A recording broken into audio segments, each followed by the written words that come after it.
Bom, pessoal, bom dia. Estamos aqui para mais um bate-papo aqui, né, nesse virtual nosso aqui dessas lives. Quero agradecer a presença de todos. Hoje a gente vai falar de um tema complexo, né? Eu não sei se nós vamos conseguir abordar, né, todas os aspectos necessários aí. Gostaria muito da interação de vocês. Realmente é um bate-papo. A intenção aqui é a gente entender melhor essa questão das avaliações genéticas, né, no contexto atual, e poder analisar. O nosso título aí que a gente colocou é porque nem sempre um touro top 01 é o melhor, né? Então realmente esse é um título intencionalmente provocativo, né, para a gente poder desenvolver uma análise crítica aí sobre o estado atual, né, das avaliações genéticas, dessa questão do mercado. Nesse tempinho que a gente vai bater um papo aqui, eu tenho a intenção, na verdade a pretensão, né, de a gente pelo menos abordar, eu digo, 6 pontos, né? O primeiro deles é a gente entender, assim, hoje a gente sabe que o rebanho bovino brasileiro é muito mais eficiente do que há 100 anos atrás. E a gente analisar um pouquinho como que foi essa evolução nesses últimos 100 anos, quais instrumentos de seleção foram usados para nós chegarmos até aqui, né? Relativizar um pouco todo esse processo, resgatar o nosso histórico, a importância dos nossos criadores, né? A importância do Brasil no agronegócio. Um outro ponto é se hoje a gente tem, mesmo com toda a maturidade das avaliações genéticas, né, que impressionam não só os nossos produtores, mas o mundo todo. O Brasil hoje é uma referência, né, internacional nisso. Mas será que nós temos avaliações genéticas para todas as características que são importantes no sistema de produção? Então é um outro ponto que a gente gostaria de discutir. Uma outra questão é se a gente tem hoje posições extremas, né, que operam aí fora do equilíbrio, né, dos diferentes tipos dos diferentes métodos de seleção, e se isso pode ser prejudicial, né, no processo de seleção. Um terceiro ponto, na verdade, é o quanto existe de exato nas ciências biológicas, né? Será que nós conseguimos descrever os modelos biológicos matematicamente, né? O quanto isso está digamos assim, consolidado nas tecnologias. Um outro ponto seria se os nossos selecionadores, o nosso mercado, se ele está maduro o suficiente para interpretar e utilizar as avaliações genéticas, né? Será que nós entendemos realmente o que são as DEPs, o que são valores genéticos, o que é a acurácia, né? Essa relação entre DEP e confiabilidade das DEPs, o quanto nós estamos preparados para isso. E por fim, né, obviamente, de discutir se essas classificações, né, dos touros top 01 ou DECA 1, que é a metodologia, né, a classificação que a BCZ adota, se isso é um mal necessário ou é uma jogada comercial, né? Como é que isso funciona, como é que a gente vê isso. E para assim, iniciar nosso bate-papo, eu gostaria de contextualizar um pouquinho o momento que a gente está vivendo, né, no mundo, em termos de sociedade, né? Se a gente olhar para o histórico aí da humanidade, a gente vai ver que lá no início da civilização, a humanidade vivia apenas com o que era possível de produzir com a radiação solar. A gente vivia, nosso tempo era marcado pela própria tempo da natureza. Então as plantas cresciam, os pastos brotavam, os animais comiam as plantas, nós comíamos as plantas e os animais. Então era um sistema totalmente baseado na radiação solar, né? A gente vivia muito menos, lógico, nos reproduzimos menos.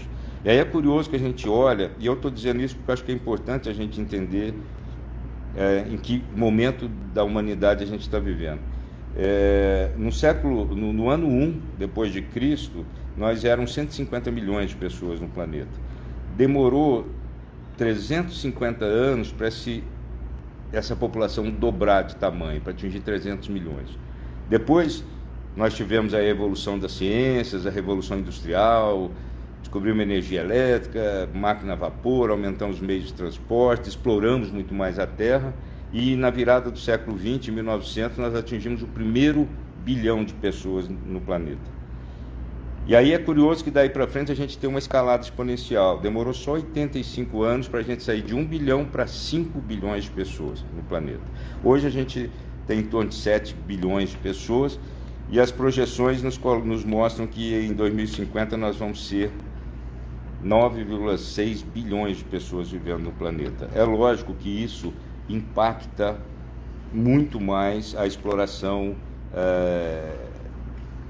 dos recursos naturais, no nosso caso específico, no uso da terra, no uso da água, né? E isso vai nos levar a um outro patamar de exigência. Então a gente vai ter, as projeções dos especialistas nos mostram que nós vamos ter 70% de aumento na demanda de alimentos, né? Só no segmento da carne nós vamos sair de 200 milhões de toneladas por ano para 470 milhões de toneladas por ano. Quem que vai produzir isso, né? E aí o Brasil entra como um grande e potencial produtor para atender essa demanda, né, mundial. E aí a gente tem outros aspectos também, a questão dos indicadores sociais. Hoje as pessoas já perceberam, e possivelmente essa crise aí do coronavírus vai intensificar isso, que é muito melhor prevenir doenças do que curar doenças. Os governos já perceberam que é muito mais barato prevenir do que curar. Então, isso vai impactar na segurança alimentar, na escolha dos alimentos, e isso acaba modificando os nossos padrões aí de como produzir, né? Nós vamos ter que produzir mais e usando menos recursos. Isso é um desafio. Então, se antes a gente tinha um mundo que era totalmente controlável, né, e hoje a gente vive um mundo em que é totalmente mutável a cada momento, isso torna as coisas mais difíceis de serem administradas. Nós tínhamos previsibilidade, né, segundo os especialistas, e hoje a gente tem um mundo imprevisível, totalmente instável. As coisas eram lentas, né? As coisas andavam de carroça, hoje a gente anda de avião a jato, então o mundo é muito mais rápido hoje. Os nossos referenciais eram muito claros, eram impecáveis, e hoje eles são referenciais muito complexos, difíceis, muito mais difíceis de lidar. Nós tínhamos padrões absolutos, né, claros, limpos. Hoje esses padrões são múltiplos, e nós tínhamos uma hierarquia vertical, e hoje o poder é todo centralizado, né, ele é horizontal. Então isso muda. E a grande questão que a gente faz nesse momento é, nesse cenário atual, né, com todas essas modificações, essas pressões, ainda existe espaço para a seleção convencional? Né? Será que nós vamos conseguir atender essas demandas, né, por pressão, com todos esses diferentes contextos aí? Então a gente entrou, né, com base em todo esse discurso, a gente entrou num outro modelo de seleção, né, que nós estamos vivendo agora.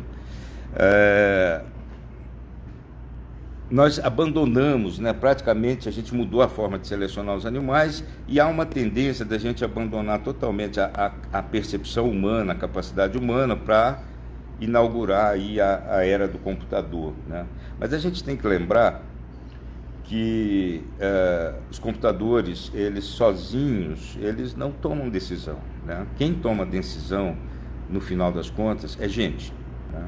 Os computadores, eles ajudam, obviamente, os modelos matemáticos são imprescindíveis, são ferramentas fantásticas, nós vamos ter que utilizar realmente, mas quem toma a decisão final ainda é um ser humano. Simplesmente pelo fato de que o computador não sai por aí observando e interpretando o mundo, tendências, e ele não é capaz de fazer isso. Quem faz isso é o ser humano, é a gente que faz isso. E aí, nesse campo, é que a gente precisa achar um ponto de equilíbrio entre esses dois componentes no processo de seleção, né? Quando a gente fala de seleção, antes de implantar um programa de seleção numa propriedade, existem alguns passos, né, que precisam ser respeitados, digamos assim. O primeiro dele é você saber onde você está, é especificar o seu sistema de produção, né? Quais são as condições, suas condições ambientais, né, do ponto de vista de solo, de clima, de pluviosidade, em que mercado que você está inserido. Então, é aquela velha história, se você não sabe para onde você está, nem para onde você quer ir, qualquer caminho serve. Então, mas no caso de um programa de seleção, você precisa primeiro fazer isso. Depois que você sabe onde você está, aí sim você pode definir os seus objetivos de seleção, né? É onde você quer chegar, né? Então eu sei onde eu estou, para onde eu quero ir, e aí sim você vai estabelecer os critérios de seleção, né? É como você vai atingir aquele objetivo, como que você vai chegar lá. Eu vou sair de um ponto A para um ponto B usando esses critérios de seleção. Uma vez definido isso com clareza, aí sim você vai organizar os seus registros de produção, vai definir o que você vai medir no rebanho, em quais animais você vai medir, de que forma você vai medir. Em geral, você tem que escolher características que sejam de fácil mensuração, que tragam retorno e que estejam inseridas aí nesse, digamos, no modelo de negócio, né? Se eu estou numa região em que é uma região de cria e que demanda, cujos compradores de genética vendem bezerros a desmama, por exemplo, um indicador importante que eu tenho que ter é a capacidade de peso a desmama das vacas. Então eu tenho que selecionar nesse sentido. Então a gente tem que conectar mercado e seleção, né? E a capacidade de produzir, claro, né? Tá bom, mas até agora a gente está falando do que a gente deve fazer, né? E a questão é como a gente vai fazer isso, né? E é sempre bom a gente lembrar que qualquer que seja o sistema de seleção, características ligadas à reprodução, elas são inegociáveis, né, em qualquer estágio de seleção, pelo simples fato óbvio de que ninguém seleciona o que não existe, né? É como se diz, raças com problemas reprodutivos estão condenadas a uma lenta extinção. A questão é definir quando isso vai acontecer, né? Então, a partir do momento que eu sei onde eu estou, para onde eu quero ir e como eu quero ir lá, aí sim, né, a gente vai medir os animais da forma mais viável economicamente possível, né?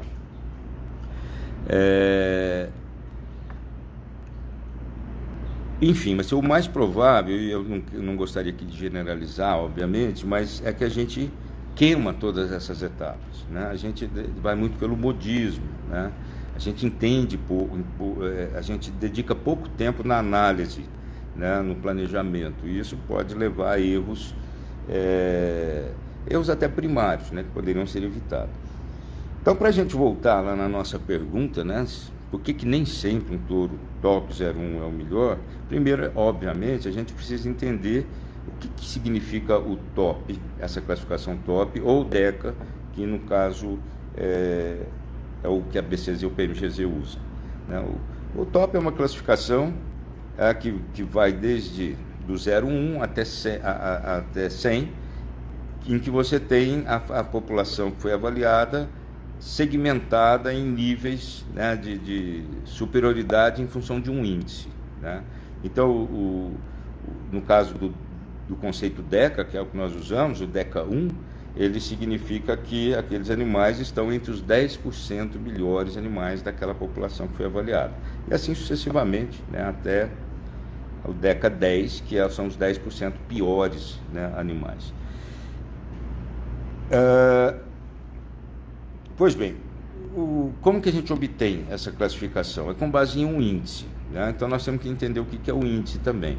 O índice é um agregado genético, é uma combinação de características às quais a gente atribui algum valor, né? Uma ponderação bioeconômica aí dessas características que compõem o índice. Então, por exemplo, no caso do PMGZ, nós trabalhamos com características de crescimento, algumas características de crescimento, características maternais, características reprodutivas e características de carcaça. Para cada uma das características, a gente atribui um valor percentual, de forma que o índice some 100, né? E, obviamente, que esse índice ele vai variar em função dessa ponderação que a gente faz, né? Então, quando você olha para o índice de um animal, ele está, e para para a classificação que ele está, ou em top ou em DECA, na verdade você está olhando para uma posição do animal na população em função de um critério que foi adotado, né? Então, pode ser que essa ponderação não seja a ponderação ideal, né, para o seu rebanho, para o seu momento. Então é muito importante, antes de tudo, conhecer a composição do índice, para você poder analisar com profundidade, né, com uma capacidade de decisão, se aquela classificação te interessa, né?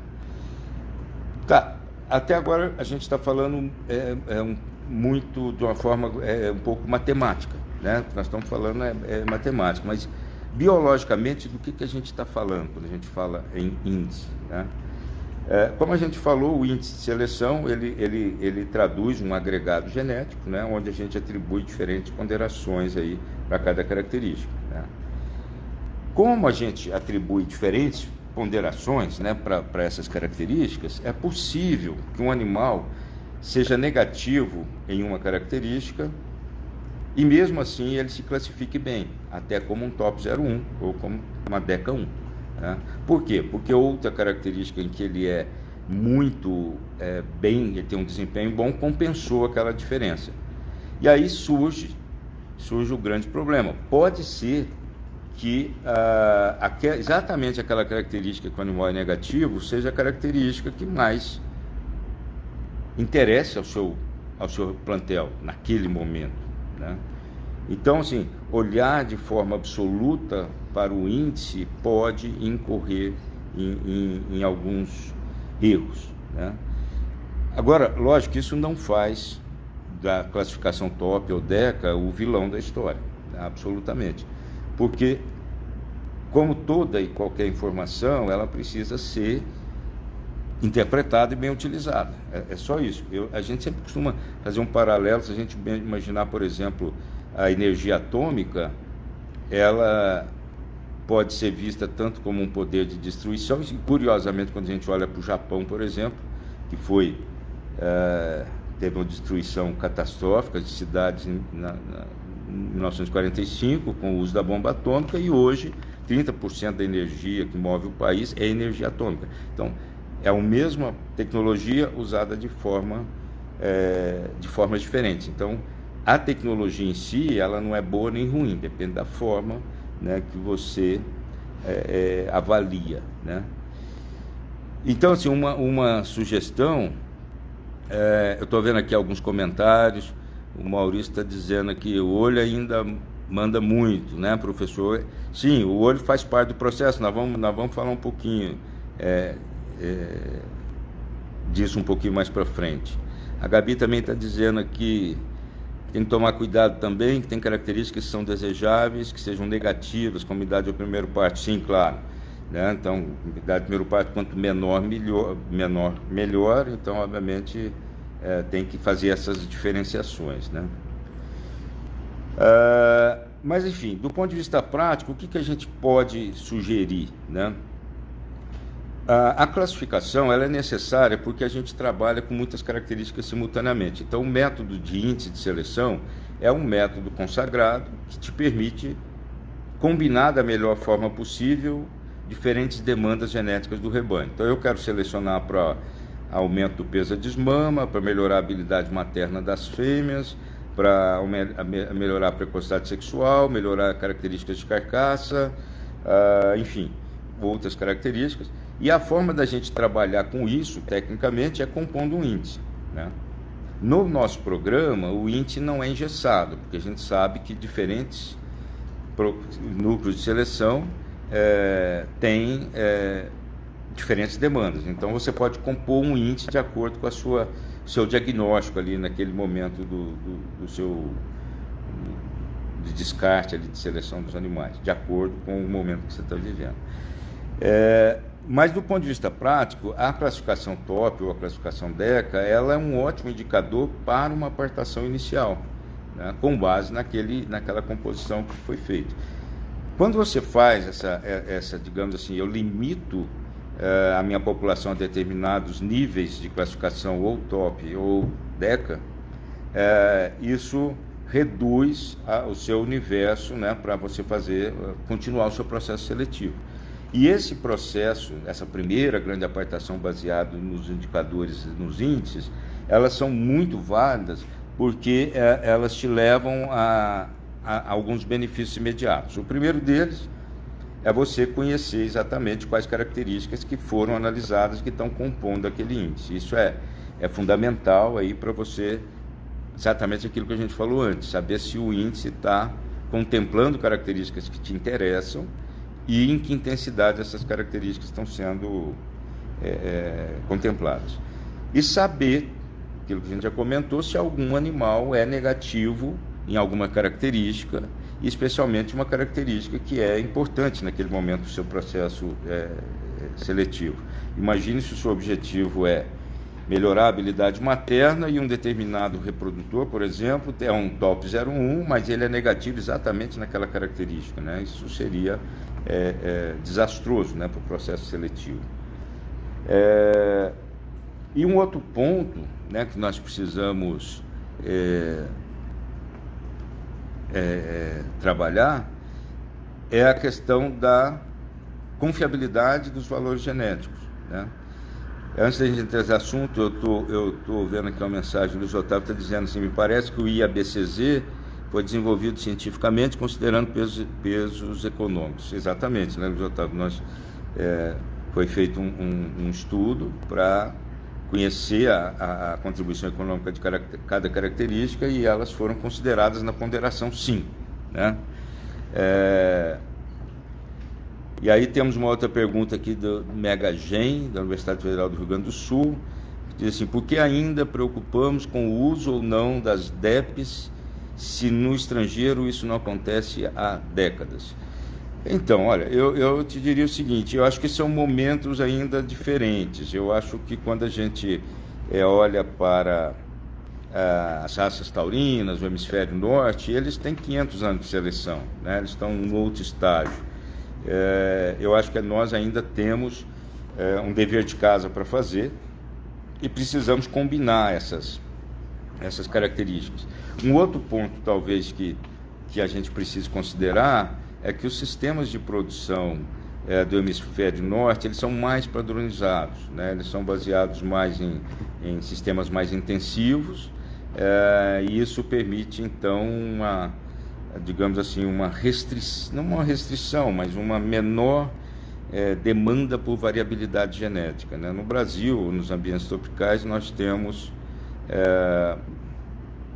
muita diversidade, né? Muitos ambientes, e nós ainda estamos em formação do nosso rebanho, né? Nós temos ainda uma tarefa a cumprir. Então, acho que no nosso caso é um pouquinho diferente, nós temos que combinar essas duas coisas, né?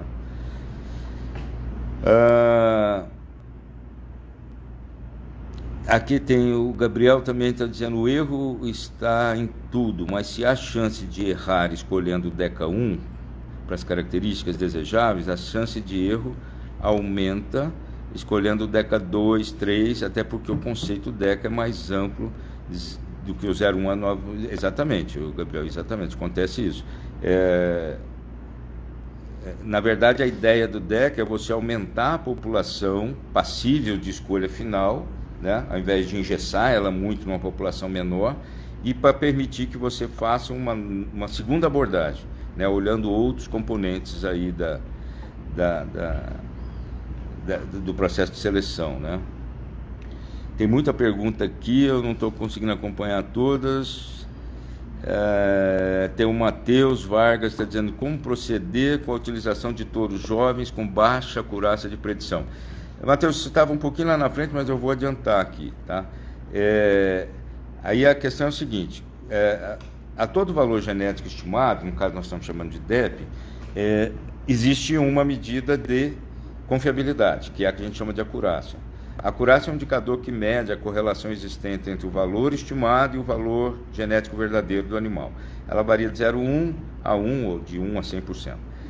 Quanto maior a acurácia, maior a possibilidade daquele valor estimado estar próximo do valor verdadeiro. O que acontece com os touros jovens? eles têm pouca informação. A acurácia depende fundamentalmente de alguns pontos, né, da herdabilidade da característica, das fontes de informações que foram utilizadas, entre outras coisas. No caso de touros jovens, eles têm pouca informação ainda. Aí a gente tem que lembrar daquele ditado, não sei se chama ditado, enfim, que diz assim que o pedigree de um animal indica o que ele é, o animal mostra o que ele é e só a sua descendência prova o que ele realmente é. Então a gente tem assim, um grau de segurança que aumenta à medida que eu vou conhecendo mais o indivíduo. No caso do touro jovem, ele tem poucos filhos, então obviamente que a acurácia desses animais tende a ser um pouquinho menor do que de touros consagrados, com muitas filhas, muitos filhos, muitos rebanhos, então você tem mais, é uma questão óbvia, né? Mas aí do outro lado daqui, aí o que a gente pensa? Não vamos usar touro jovem. Não, porque a gente tem que fazer a população se movimentar, né? Então, o criador tem que tomar decisões seletivas em diferentes momentos. Ele não pode esperar toda a população nascer, crescer, entrar em maturidade sexual, se reproduzir, ter filhos, esses filhos serem avaliados para ele voltar e selecionar aquela população base. É impossível. Então, ele tem que tomar decisões antecipadas. No caso de touros jovens, vale a regrinha básica. Escolha os animais pelas DEPs e regule a intensidade do uso dos animais pelo grau de acurácia. Então, usemos sim touros jovens, mas use com moderação. É a tal história, não botar todos os ovos numa cesta só, né? Mas deve usar sim, porque isso aumenta a variabilidade genética, acelera o processo, né, de seleção, reduz o intervalo de geração. Então, é importante usar, né? Tem aqui alguns comentários. O Luiz Almeida dizendo: abrir a régua de DEP minimiza as chances de erro. Perfeito, Luiz Almeida, tem que abrir a régua de DEP sim, né? Utilizar. Aí cada um vai estabelecer um processo, uma forma de fazer, mas tem que olhar a régua de DEP sim. Os indicadores gerais TOP ou DECA, eles servem para uma primeira definição, né? O Gilberto Barata coloca aqui o Geniarca Carvadi DECA 10. Então, Gilberto, eu diria assim, ainda bem, né? 60 anos depois, se um reprodutor do nível do Carvadi, que deixou milhares e milhares de descendentes, contribui com a população do Nelore de uma forma inquestionável, se ele ainda fosse um DECA 1 ou um TOP 01, sinal de nós não teríamos feito nada em 60 anos, seria lamentável. Então, se a contribuição dele foi e é importante, ele deixou descendentes melhores, que é a razão de existir, né, de um reprodutor. Então, ele criou uma base enorme para a raça e permitiu que novos processos seletivos fossem sendo acrescidos, né, ao longo do tempo. Aqui tem a pergunta: quando será o lançamento do IABCZ 2020? Se Deus quiser, até o dia 15 de maio nós vamos estar com tudo disponível já em todos os sistemas. As avaliações já foram finalizadas, nós estamos em processo agora só de subir os dados para o servidor. Aí são coisas de tecnologia de informação. Tem uma pergunta aqui do Luiz Otávio, comentário que ele não acho que não são usadas. Olha os catálogos da raça Angus e as demais. Comentário também aqui do Celso Parisi: talvez fosse melhor divulgar mais a régua de DEP em vez de DECA. É uma possibilidade. A gente sempre recomenda o uso aberto, né, da informação, que permite uma análise muito mais digamos assim, mais profunda, né, do usuário, né, da informação em relação a determinado reprodutor ou mesmo em vaca, né. O Reinaldo Zucatelli está dizendo aqui: me fale como aumentar o percentual de pecuarista usando touros melhorados. Essa é um desafio que nós temos, né? A BCZ tem investido muito nisso, tem trabalhado muito esse tema, mas eu acredito muito no mercado. Eu acho que naturalmente, e eu posso dizer assim, pela experiência aqui dentro da BCZ, o aumento da percepção do que é avaliação genética, da necessidade de participar de um programa de avaliação tem crescido muito, e junto com isso tem crescido todos esses questionamentos, e é por isso que a gente está discutindo isso aqui, né? Não seria um processo absoluto, único, né? Mas é um processo fundamental e que tem que ser acoplado na rotina do processo seletivo das fazendas, né? Então mas eu acredito que a própria evolução do mercado vai nos levar a isso.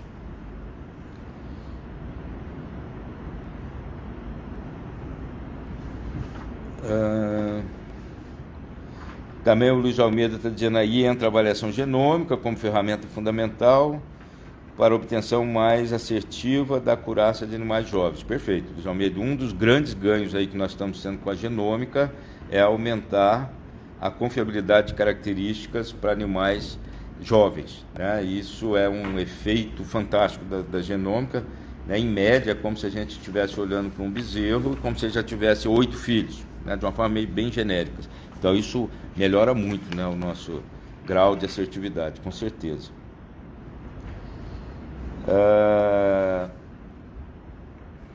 O Luiz Fernando Salim, um abraço, Fernando, nosso técnico lá de Palmas, Tocantins,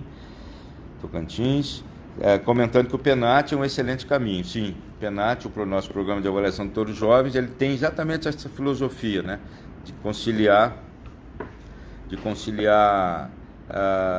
a parte da avaliação genética, incluindo a eficiência alimentar, e a parte da avaliação visual, né, com a participação de todos.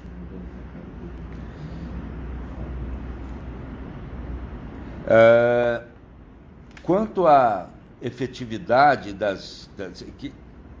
porque quando a gente trabalha com valores genéticos, ele exige um pouco da gente, um pouco de acreditar no processo, né? E a gente sempre questionou isso. E aí a BCZ desenvolveu alguns trabalhos para avaliar a efetividade das avaliações genéticas. Será que o que elas prometem, elas cumprem, né? Elas entregam realmente, né? E aí realmente, como as análises foram feitas aqui, né, pelo nosso departamento, especialmente conduzidas pelo Henrique Ventura, nós observamos que realmente os valores estimados de DEPs, eles se concretizam nas progênies, nos filhos dos animais, em termos fenotípicos, em termos reais, em termos, digamos, se a gente vai estar falando de peso, desmama, o que a gente observa é que realmente as melhores mães avaliadas geneticamente entregam a desmama os melhores bezerros, os mais pesados, né, os mais eficientes. E isso a gente testou para várias características. E obviamente que no mundo inteiro isso está mais do que validado. As DEPs funcionam, existem questionamentos quanto à interação genótipo-ambiente, claro, existem, mas nós temos plena convicção de que as DEPs, da forma como elas são obtidas hoje, elas são a melhor estimativa genética possível que a gente pode fazer de um determinado indivíduo com uma determinada característica. Ela é um oráculo absoluto? Ela não vai falhar? Não, né? Para isso existe a acurácia. É o quanto eu posso acreditar nessa DEP, o quanto eu posso esperar de resposta, digamos, real dessa DEP, né? Eu estou lendo aqui algumas perguntas, tentando...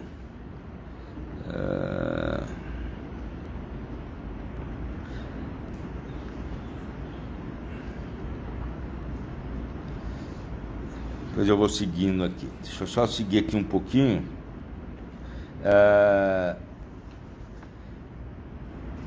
E aí um outro ponto que nós precisamos sempre ter em mente que é uma daquelas perguntas que a gente fez anteriormente, que nós não temos a avaliação genética para todas as características importantes, né? Nós ampliamos muito o nosso leque de opções de características, tanto de crescimento, reprodutivas, maternais, carcaça, de tipo, mas não existem DEPs para todas as características, ou porque essas características não foram medidas de forma suficiente ainda, ou porque elas não são passíveis de mensuração com uma escala métrica, digamos assim. Então, condições como aprumos, conformação, harmonia, vigor, características sexuais secundárias, proporções, equilíbrio, que são muito importantes para mostrar a adaptação do animal ao sistema de produção, para mostrar se ele é um animal saudável, se ele está bem inserido naquele sistema. Elas são extremamente importantes no processo de seleção e elas não estão contempladas em régua de débitos nenhuma, né? Então é preciso combinar essas duas fontes de informação, né? Para evitar aí uma seleção desequilibrada. Tem aqui um comentário do Luciano Bezerro, dizendo que usar touros jovens, sim, com critério, e também acredito no uso de touros intra-rebanho. É importante principalmente para rebanhos que participam do programa de melhoramento genético de zebuínos, assim favorecendo o trabalho de cada criador. Também acredito nisso, né? É bem possível, tem que usar, sabendo usar, é importante para você, como a gente disse, ter os ganhos da avaliação de touros mais jovens. O Inácio Neto pergunta quantas características seriam ideais para se trabalhar na mesma estação de monta. Não existe uma receita de bolo para isso, né? O que eu posso te dizer é que o ganho genético é inversamente proporcional ao número de características que você está trabalhando. Então, se você colocar características demais, obviamente você vai ter dificuldade de encontrar animais que atendam tudo aquilo simultaneamente da melhor forma possível. Então, o seu diferencial de seleção diminui proporcionalmente em cada característica, né? Então, assim, eu te diria que a regra é você fazer aquele diagnóstico, né? Onde eu estou, para onde eu vou e como eu vou chegar lá, e eleger as características mais importantes para aquele momento. Não querer trabalhar tudo de uma vez só, porque isso pode reduzir o ganho genético médio, né? Mas não há assim, 5 características, 3 características. Depende, se elas forem muito correlacionadas, você pode até trabalhar com um número maior de características, né? Porque aí você elege uma característica que vai responder por outra, e isso vai te permitindo incluir outras características. Mas cada caso é um caso, Inácio, não tem muito como te dar uma resposta objetiva aí no caso. O José Joaquim está dizendo como que ele tem acesso a um touro melhorador com preço acessível. Olha, eu te diria que é muito mais acessível do que parece. A gente tem um programa, o Progenética, que a maioria dos senhores talvez conheçam, que é exatamente um programa que tenta levar a genética através de touros melhoradores para pequenos produtores rurais, né? Um programa que é um programa no estado de Minas Gerais, é um programa oficial, no Brasil ele está se tornando também um programa oficial, que foi criado pela BCZ, já tem 14 anos, né, esse programa, e os pequenos produtores têm tido acesso à genética de touros melhoradores. Não é uma exigência do programa que eles tenham uma avaliação genética positiva, mas há uma tendência do criador em levar esses animais com essas avaliações. E, curiosamente, são os primeiros animais a serem vendidos, comercializados, e a preços extremamente compatíveis com o mercado. Então, não o preço ou o valor não é uma restrição, de forma alguma. Tá? E você tem que pensar nos ganhos genéticos acumulados, né, que são permanentes aí no rebanho, porque você tem um primeiro impacto do uso do touro melhorador, que é o aumento, por exemplo, do peso da desmama, padronização da bezerrada, enfim, coisas que são naturais no processo de seleção, mas você tem a questão da retenção das novilhas, né, das filhas desses touros, e isso é um ganho que você também tem que mensurar. Então, assim, é um investimento que realmente vale a pena, temos várias perguntas aqui. Eu vou ter que controlar aqui um pouquinho o tempo, porque eu preciso concluir algumas coisas aqui. Mas o Geraldo Bom Tempo está dizendo que não discorda dos índices, mas acredita que ajudaria muito uma padronização da raça, buscar uma medida ideal e padronizar o Nelore como taurino.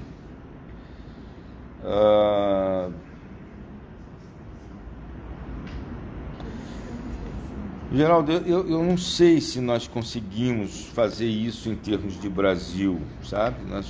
que ele comenta isso. Tá. O Luiz Almeida aqui na próxima comenta que eu ia falar, que creio que a diversidade de sistema de produção e ambientes no Brasil não permite tanta padronização. É exatamente isso. Eu acho difícil a gente ter um único padrão. É claro que tem que ter uma linha mestra, tem que ter um norte, né? Tem que ter características comuns a todos os animais, mas eles vão variar em tamanho, em peso final, em peso adulto, dependendo do sistema de produção que eles estão sendo criados, né? Acho difícil a gente estabelecer um true type, né, como a raça holandesa estabeleceu há algum tempo, mas aí é outra questão, né? A gente sabe que a raça holandesa é ultra especializada para produzir em sistema altamente tecnificado, então é um padrão, né, de sistemas, e aí te permite talvez partir por isso. Bom, deixa eu voltar aqui um pouquinho, depois a gente volta aqui nas perguntas.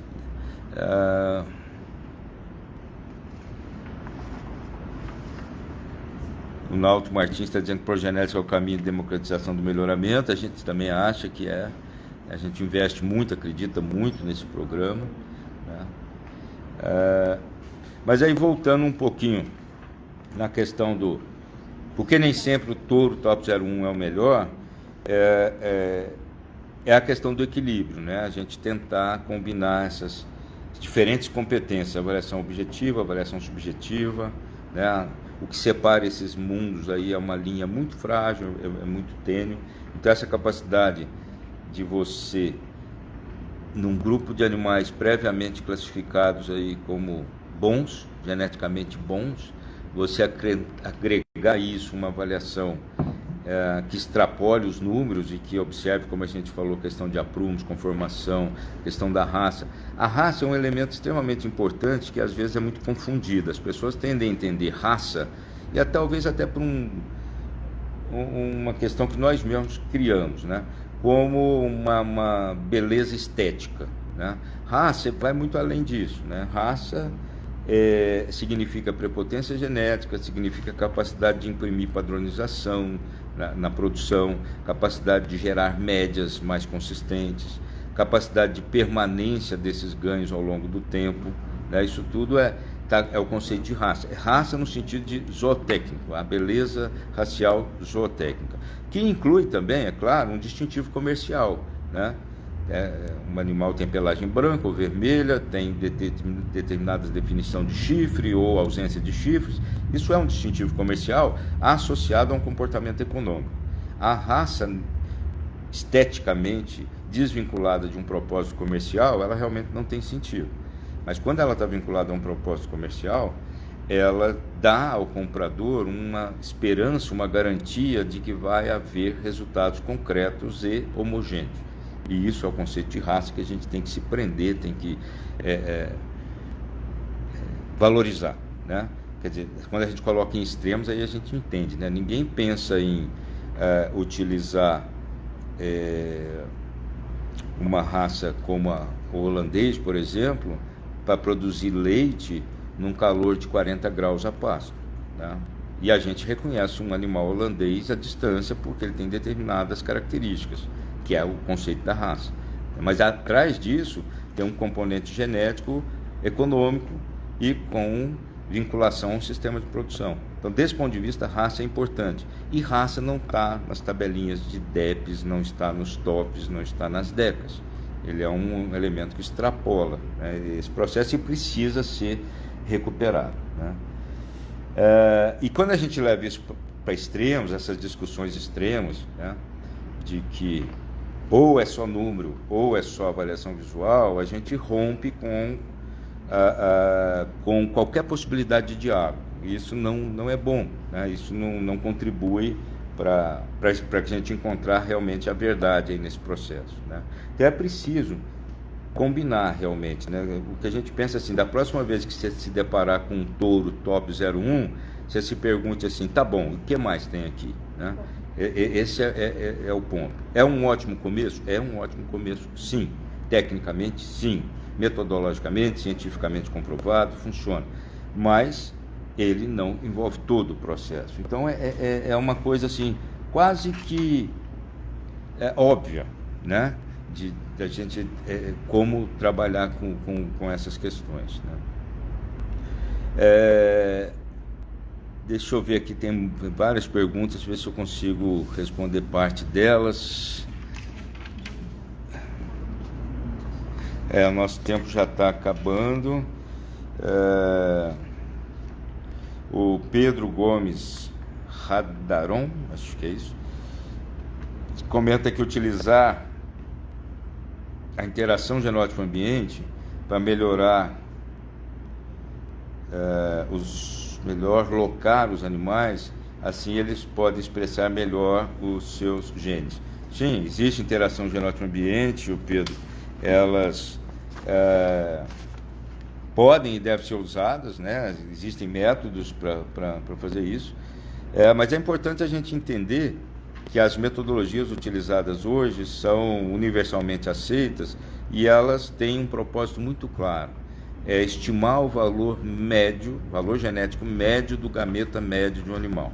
Perceba que nós estamos falando em processos médios. E mesmo assim, com a existência das interações genótipo-ambientais, obviamente nós sabemos que existem, como eu mencionei anteriormente, as DEPs, pelo menos as DEPs produzidas pelo PMGZ, nos estudos feitos aqui, elas funcionam, efetivamente elas funcionam. Em média, elas funcionam, e funcionam bem. Agora tem que lembrar que o sistema de produção envolve genética, envolve manejo nutricional e manejo sanitário, né? Não dá para desvincular uma coisa da outra, né?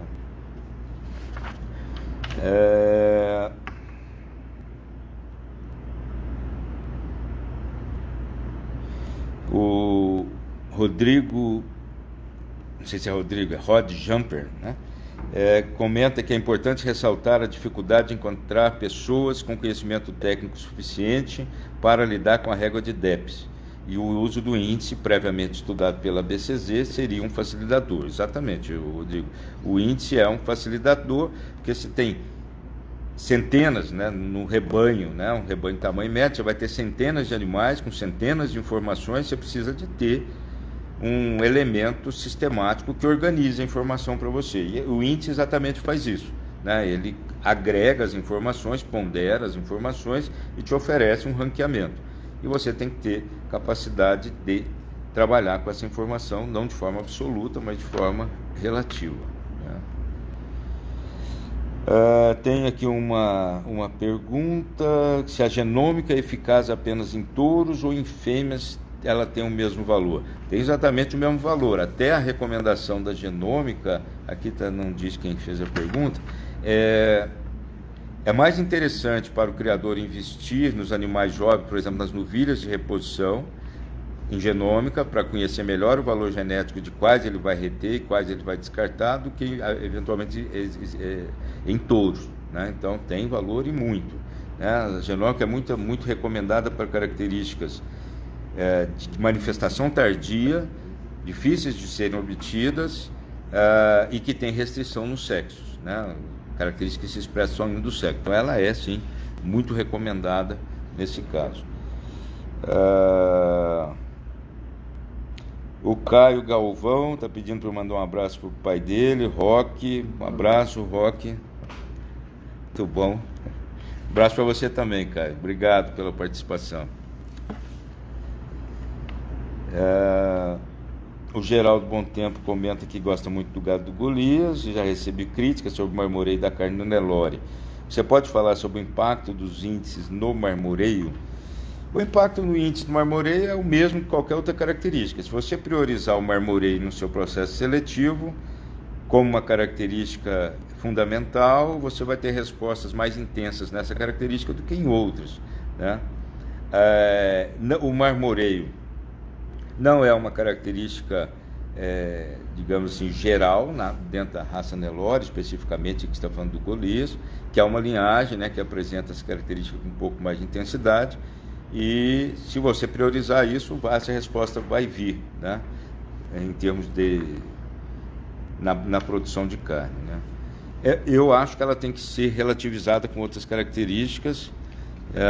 O marmoreio é uma característica, um nicho de mercado interessante, deve ser utilizado, né, por quem gostaria de ter esse objetivo, mas é uma característica muito específica dentro da raça.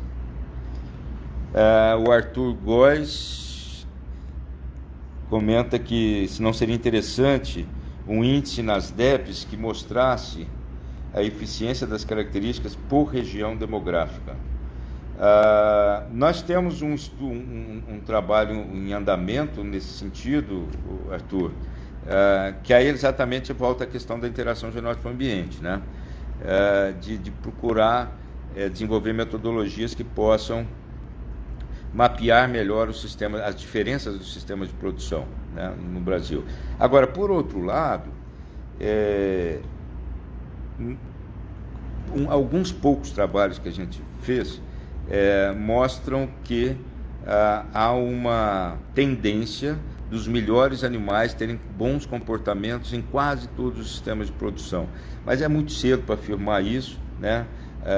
A medição, eu não me aventuraria a falar interação genótipo-ambiente como um fator restritivo hoje, acho que seria muita pretensão da minha parte. Nós sabemos que ele existe, mas a intensidade que ele existe não nos autoriza a fazer críticas aos atuais modelos.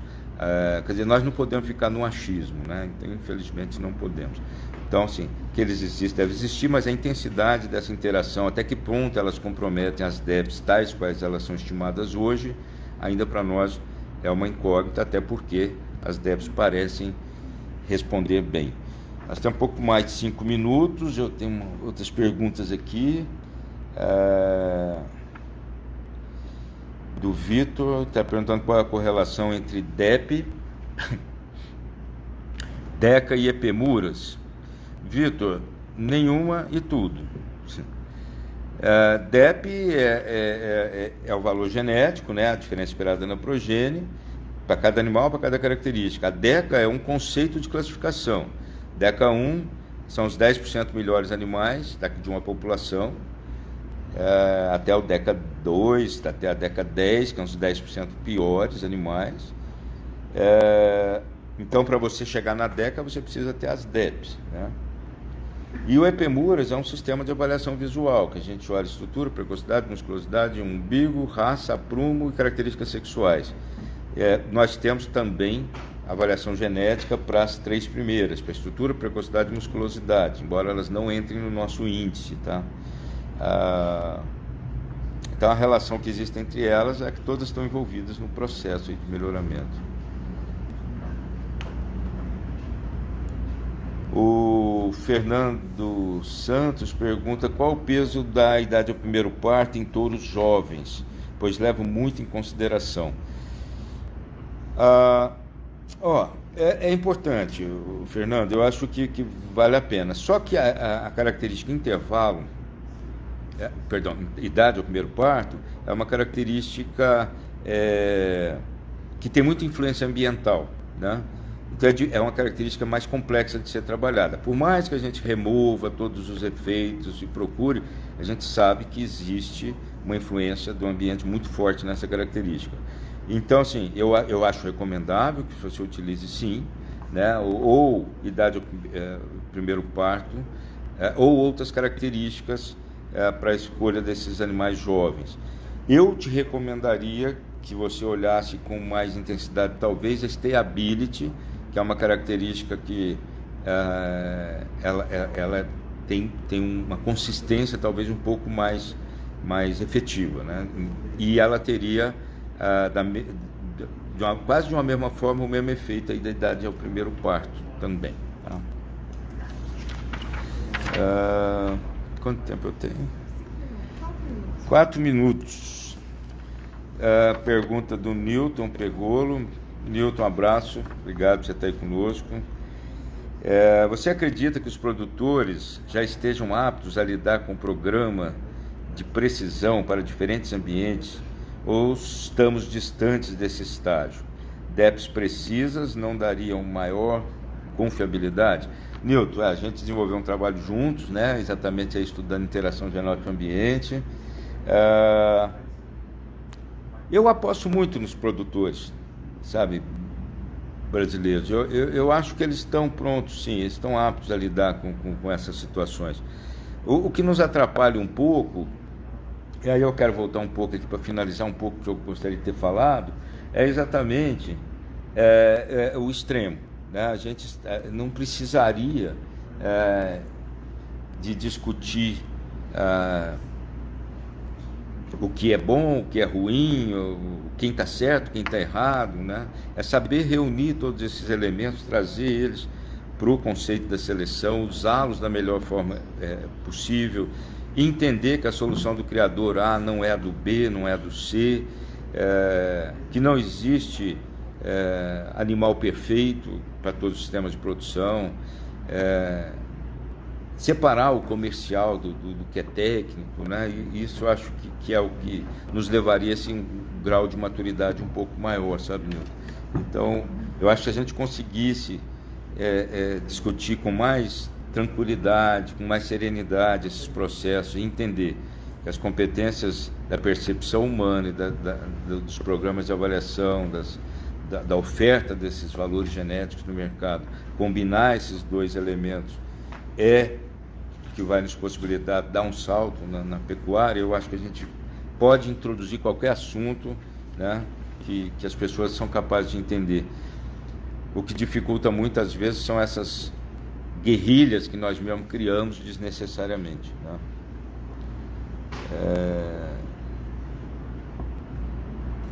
Tem uma pergunta aqui da Fazenda de Jequitibá: como escolher touros em leilões virtuais, se nem sempre pelo vídeo é possível ver 100% do visual? É uma dificuldade, né, realmente, né? Aí eu acho que no caso você vai ter que se valer mais dos números, né? Porque realmente analisar animal por foto, por imagem, é muito enganador, depende de ângulo, depende de uma série de coisas. Então aí na verdade a origem do leilão, né? Um criatório que você já conheça, já tem uma referência, e se basear bastante nas avaliações, né? Eu acho que aí nesse caso ajuda muito. Falta 1 minuto, escreveram aqui para mim, mas tá bom. É 1 minuto, que acabou, eram 2, só tem 1. Tem gente pedindo para voltar ao tema. Podemos pensar, vamos pensar sim. Eu acho que não vai dar tempo de a gente concluir tudo. Eu só gostaria de finalizar agradecendo aí mais uma vez a presença de todos vocês. Pedir desculpa que eu não consegui responder, realmente não deu, foram muitas perguntas aqui. Dizer que foi muito bom falar com vocês, espero que a gente tenha podido discutir um pouquinho.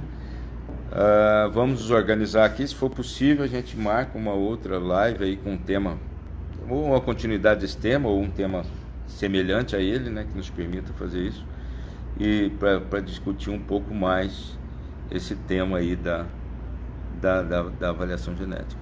Lembrando aí que o nosso desafio é atender uma demanda mundial. O Brasil realmente, a gente vê nos últimos semanas quantos países aportaram por aqui, destravando burocracia, liberando planta, liberando o agro, né? Então é o nosso desafio. Eu acho que a gente tem que deixar a discussão vazia, né, e partir aí para seleção efetiva, que nós temos tudo para isso. Obrigado, um abraço a todos, bom dia.